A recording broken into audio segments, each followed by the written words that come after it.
So, yung ilang minuto lamang po after nun, nagsialisa na po sila. Tapos, yung may hawak po ng cellphone ko, sabi sa akin, andito yung cellphone mo, bababa ko sa lamesa. Mamaya mo kunin pag alis namin. So, ang ginawa ko po, sinunod ko po sila. After nila makalis, kinuha ko po yung cellphone ko, then binuksan. Habang binubuksan ko po yung cellphone, nakita ko na po yung mga kalat na iniwan ng mga pulis. So, ang ginawa ko po, lilinisin ko po dapat lahat ng kalat. Dun ko na po napansin na may mga nawawala na pong gamit. Tulad po ng bike, yung tools po na pang jeep at pang motor, yung GoPro camera po, yung pera ko po sa wallet, yung pabango, at saka po yung wifi ni Papa. So, after po nun, pagkabukas po ng cellphone ko, nag-chat na po ako kila Uncle, kila Tita, Uncle Tony, Uncle Obet, Tita, na yung nga po yung nangyari na may mga pumunta ditong pulis, may mga ano po sila, mga baril. Tapos, yung dala po nila sa Papa paalis. And after po nun, sabi po nila, umalis na daw po ako dun. Nagdala po ako mga gamit, nila ko po yung bahay. Tapos, pumunta na po ako kila Uncle. Doon na po ako parang traumatized po ata ako. Tulala lang po ako pagdating ko dun. Kasi sobrang bilis po ng pangyayari. Ganun. Hindi ko po alam na basta po. Yun lang po.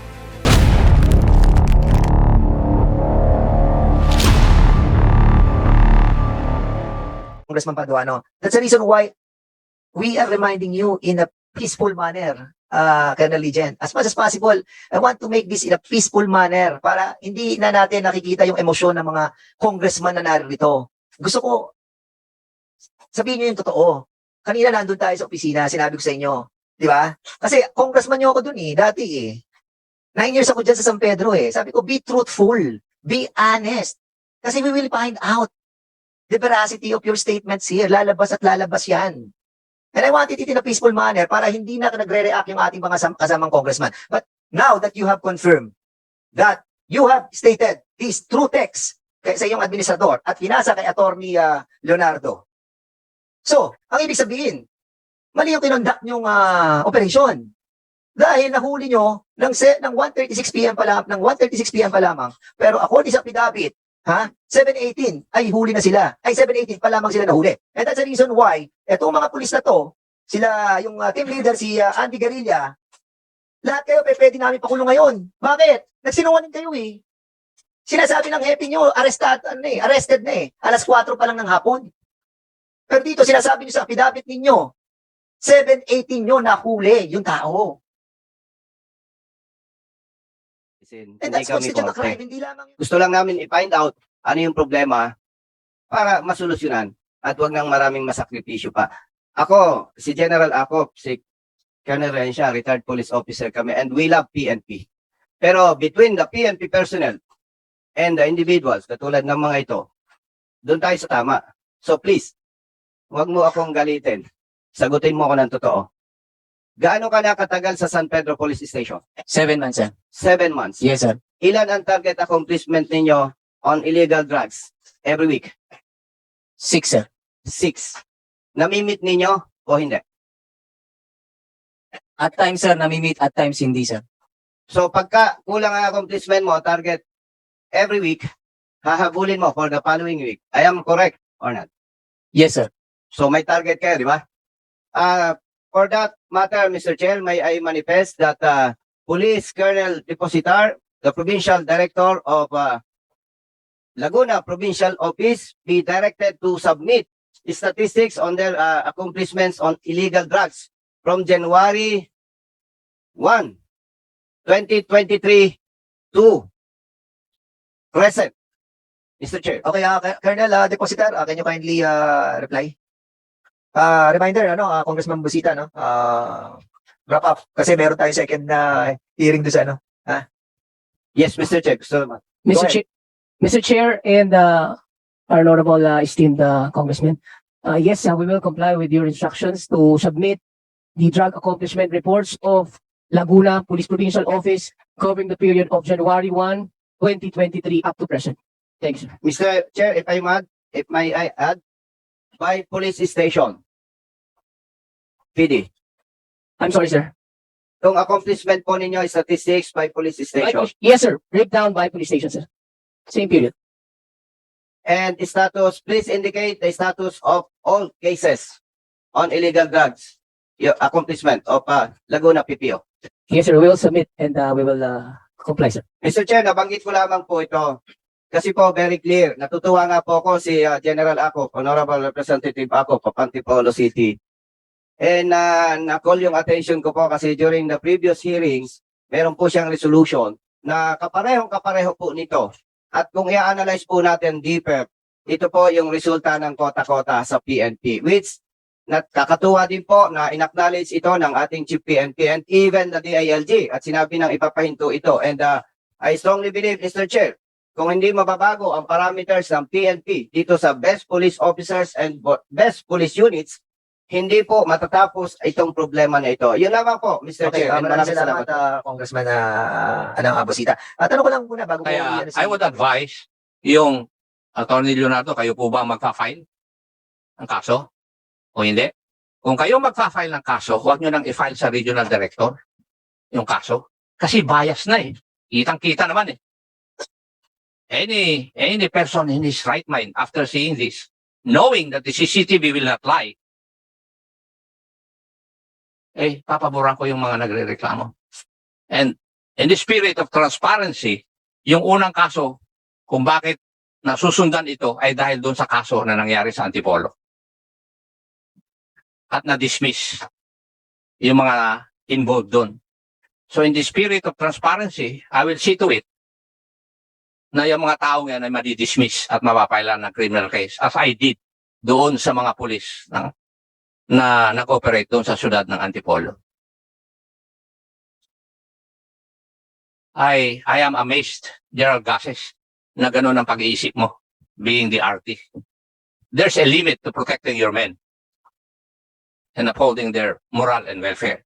Now, let's go to the nitty-gritty. Do you have a lawyer with you, gentlemen?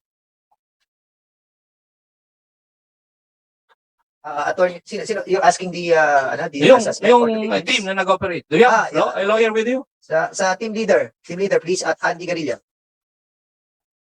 Meron po. Meron. And I hope your lawyer would know the rules of this House regarding inquiries and aid of legislation. Yes, Your Honor. Yes, you're aware of it. Attorney Zarwin, Your Honor. Yes. Alam niyo po ba yung rules dito sa participation ng mga abogado? Yes, Your Honor. Yes, thank you. I'm just reminding of you of the rules. Ano po? Now, PIDEA. Meron pa bang representative ng PIDEA rito? Pidea. So, Pidea, can you kindly sit here? Para sa questions? PIDEA? Yes, kung pwede maupo ka rito. Diyan tayo magsisimula sa inyong departamento. Have you taken your oath? Not yet, sir. Okay. Sige, Minister muna, Comsec. Comsec, In a way, we'll be taking your oath. For the meantime, you can go ahead with your questions. sa kanya. Yeah.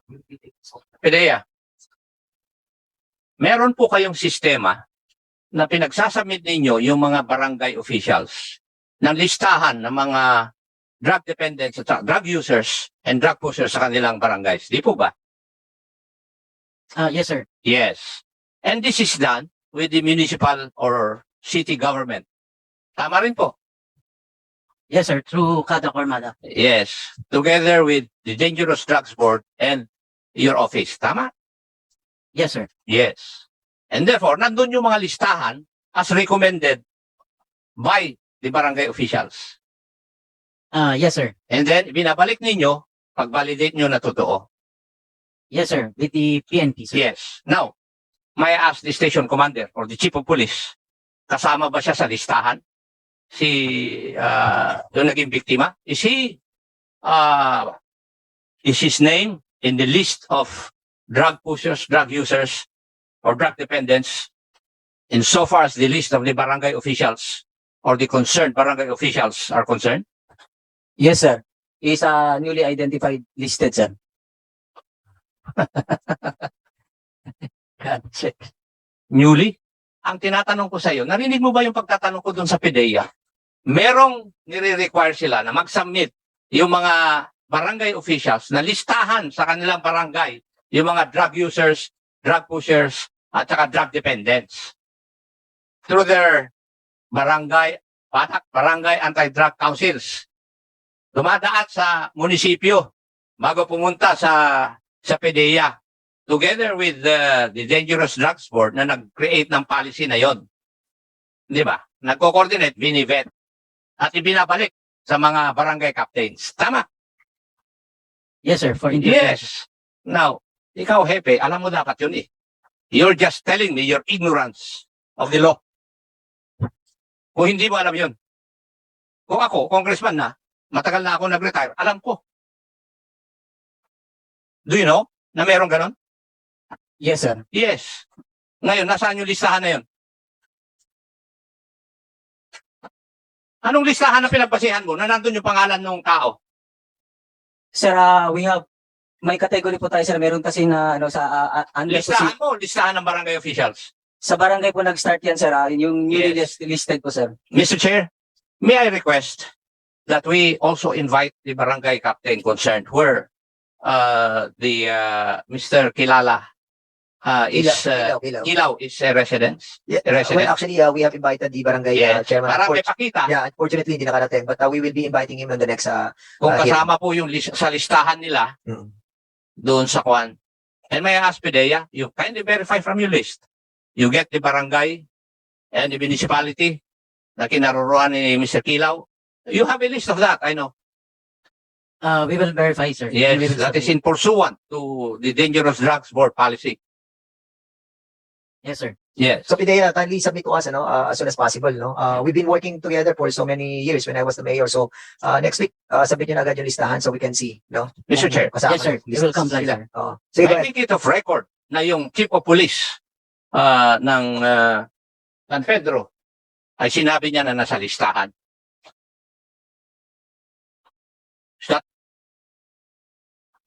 Newly listed po, sir. Newly listed. After the fact. Kahit na newly listed, pag wala doon, I will charge you for perjury. And I'm not joking. Kasi ayaw ko yung nagsisinungaling dito eh. Sa committee namin. Ayaw ko. And if what you are answering is not true, kasi inulit ko na sa iyo eh. I'm making it of record na ang sagot mo ay nasa listahan. At saka, dinagdag mo, newly listed. It is of record. Okay? Colonel? Copy, sir. Yes. May I know if you have directed yung team na yun na mag-conduct ng bypass operation? Kasi doon sa affidavit nila, sinabi nila yun eh. Yes, sir. Pursuant to our simultaneous anti-criminality and law enforcement operations, sir. Hindi yun ang sinasabi sa affidavit. Ang sinasabi rito, and I would like to quote paragraph number 2, na ako, sabi ni Mungkal, na ako ay membro ng San Pedro Police Station at naatasan ng aking hepe na si Police Lieutenant Colonel Rolly Buhisan Liegen, acting Chief of Police, na magsagawa ng operation laban sa mga taong sangkot sa illegal na droga. That is precisely the first question na tinanong ko sa inyo, na sangkot sa illegal na droga. Kaya yun ang una kong tanong eh. Okay? So, inutusan mo sila talaga. Copy po, sir. Yes, sir. And therefore, you are responsible kung ano man mali o tama na kanilang ginawa. Yes, sir. I'm laying the predicate para habulin kita sa command responsibility. Yes, sir. Oh, so, aminado ka na iniutos mo. And therefore, as their chief of police, you are responsible whatever wrong they would have committed. Yes, sir. Yes, thank you. Yun ang one.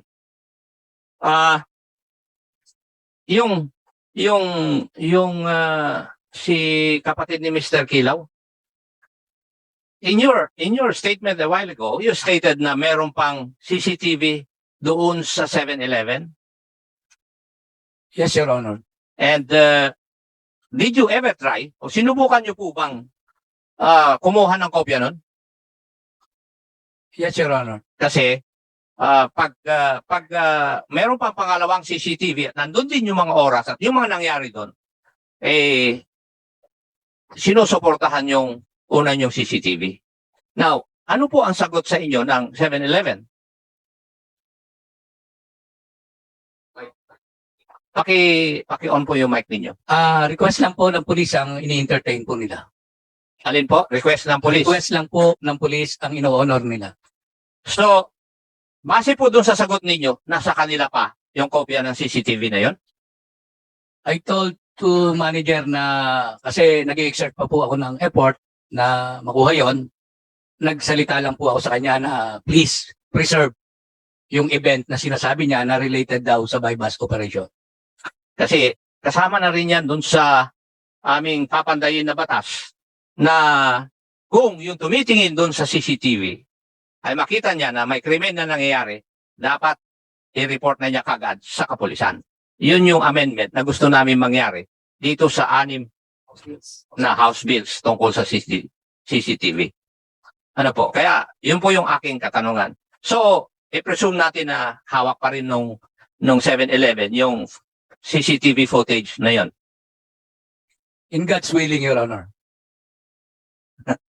Okay. Hindi ko po questionin yun. Now, may I know from the intelligence officer of the San Pedro Police Station, ano po yung listahan ng mga ebidensya na isinabit nyo sa office ng prosecutor? Meron po ba ang kasama yung motor na gamit ng tao?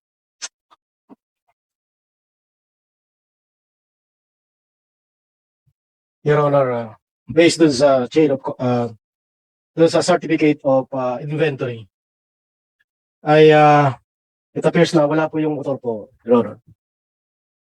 Yung pong bisikleta na sinasabi, wala din po doon. Based on the record at hand that certified that no bicycle was appeared on the Noon po sa pamilya o kapatid ni Mr. Kilaw. Yung motor po ba ng kapatid po ninyo nandiyan pa? Ibinalik nila, Your Honor, a day after.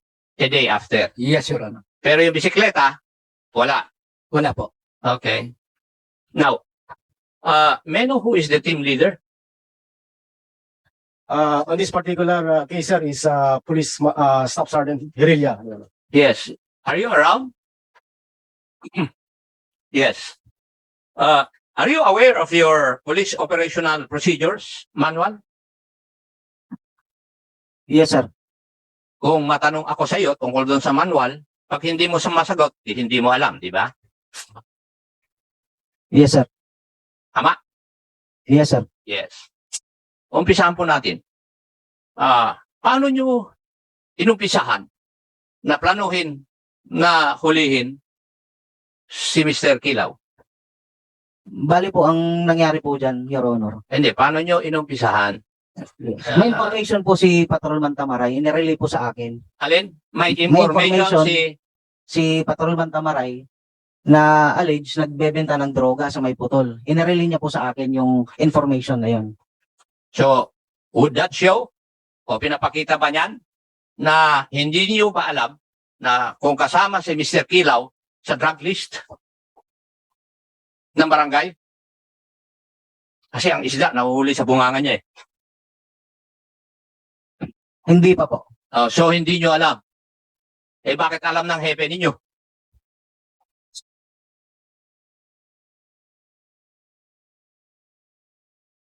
Pagkatapos na po ng operation, na-verify So, na po namin. ibig ko sabihin, hindi mo rin pinaalam sa hepe mo na kayo magkoconduct ng operation laban kay Mr. Kilaw. Sinabi po namin. Sinabi mo nga after the operation eh. Before the operation, sinabi mo ba? Yes po. Would that be true? Yes, sir. In-inform po nila ako, sir. In-inform ka nila. Okay. So, nagpapalabas na alam mo lahat yung operation. As I've said, nilay down ko yung predicate na mahabol kita ng under the principle of command responsibility. Para lang, alam mo. Kasi kung nagsisinungaling ka, you will reap the consequences of your lying. Yun yung akin. Now, ano po ang ginawa po ninyo? In accordance with your Police Operational Procedure, POP Manual. Pagkatapos po ng information na verify po ni Patrolman Tamaray yung information na na-receive niya. Hindi. Teka. Let me stop you there. May informasyon si si Sergeant Tamaray Yes po. na si Mr. Kilaw ay nagbebenta ng droga. Yes po. Oh, after that, Nagkanta po si Patrolman Tamaray ng verification. yes, because that is required by your manual. You have to vet kung totoo yung impormasyon na natanggap. Yes po. Oh, siya mismo ang nag-vet. Yes po. O anong lumabas dun sa kanyang kwan? Base po sa verification na ginawa ni Patrolman Tamaray, positive po na may nagbebenta nga po doon sa may putol ng hinihinalang illegal na droga. May nagbebenta. Hindi pa niya alam na si Mr. Kilaw yun? Your Honor, may request Patrolman Tamaray to answer. Siya po kasi ang nag-verify. Sige.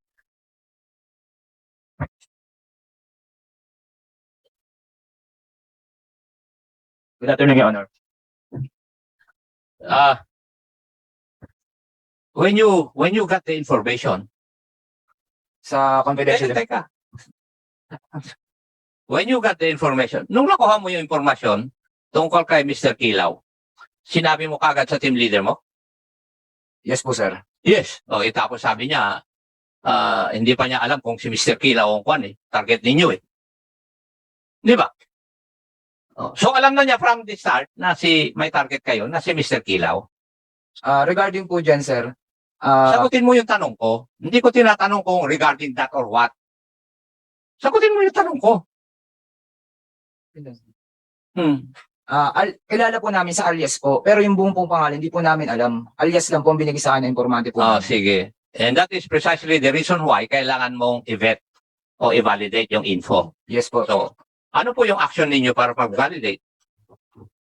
Nalaman na po namin yung information ng pangalan niya po nung nabaybas na po namin siya at natanong ko po kung ano po pangalan niya. Pero ang information po na ibigay sa amin po is alias lang po. Nalaman yung pangalan niya nung nabypass na. Opo. Ha?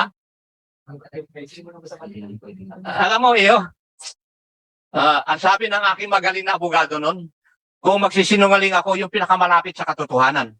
Yung pagsisinungaling mo, malayo sa katotohanan, Ibig mong sabihin, nag-operate kayo sa isang tao na hindi nyo alam ang katauhan.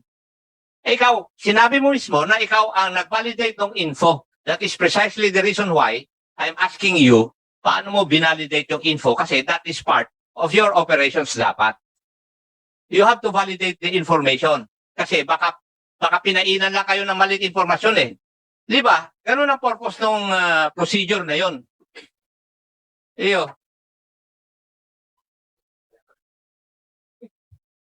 Kaya pala, sabi ni Kong Iam Suwan, kaya pala newly listed kasi nung nahuli ninyo, saka nyo pinalista We would like to remind the resource speakers to be honest, no? Otherwise, alam niyo wala pa kaming nako-concite in contempt dito, ha? Baka first time to. Kaya be truthful, please. Ulitin ko, sinabi ni Congressman Rehechia, papunta pa lang kayo, pabalik na siya. Ako, nakabalik na ako lahat